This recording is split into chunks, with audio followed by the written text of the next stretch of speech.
মুন্সিগঞ্জের বিভিন্ন প্রত্নতাত্ত্বিক নিদর্শন পরিদর্শন করেছেন আইন বিভাগ, বিচার বিভাগ, সংসদ মন্ত্রণালয়, প্রবাসী কল্যাণ, বৈদেশিক মন্ত্রণালয় ও সংস্কৃতি বিষয়ক মন্ত্রণালয়ের উপদেষ্টা ডক্টর আসিফ নজরুল। বিস্তারিত থাকছে শ্রীনগর নিজস্ব প্রতিনিধি এম.এ. কায়ুমাজ ভান্ডারীর প্রতিবেদনে। শুক্রবার সকালে মুন্সিগঞ্জে ছড়িয়ে ছিটিয়ে থাকা প্রত্নতত্ত্ব নিদর্শন পরিদর্শনে আসেন। সকাল 10:30টার দিকে তিনি মুন্সিগঞ্জ শহরের মোঘল আমলের প্রাচীন প্রত্নতত্ত্ব নিদর্শন ইদ্রাকপুর দুর্গ পরিদর্শন করেন। পরে তিনি মুন্সিগঞ্জ সদরের রাজা হরিশচন্দ্রের দিঘি, মীর কাদিম সেতু, বাবা আদম শাহী মসজিদ, টঙ্গীবাড়ি উপজেলার সোনারং জোড়া মঠ এবং শ্রীনগরে বিজ্ঞানী স্যার জগদীশ চন্দ্র বসুর বাড়ি পরিদর্শন করেন।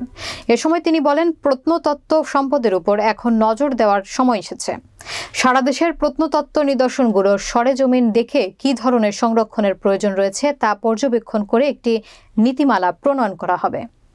অধিদপ্তরের আয়ত্তাধীন যে সমস্ত প্রত্নতত্ত্ব স্থাপনাগুলো রয়েছে সেগুলি সরেজমিনে দেখতে চাচ্ছি, কারণ সপ্তাহের অন্যান্য দিন সময় পাই না।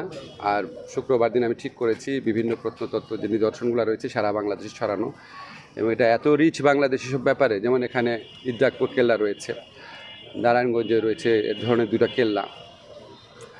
এই কেল্লাগুলোকে আমরা লালবাগ কেল্লা সহ এই কেল্লাগুলোকে আমরা ওয়ার্ল্ড হেরিটেজ সাইটে অন্তর্ভুক্ত করার জন্য চেষ্টা করছি।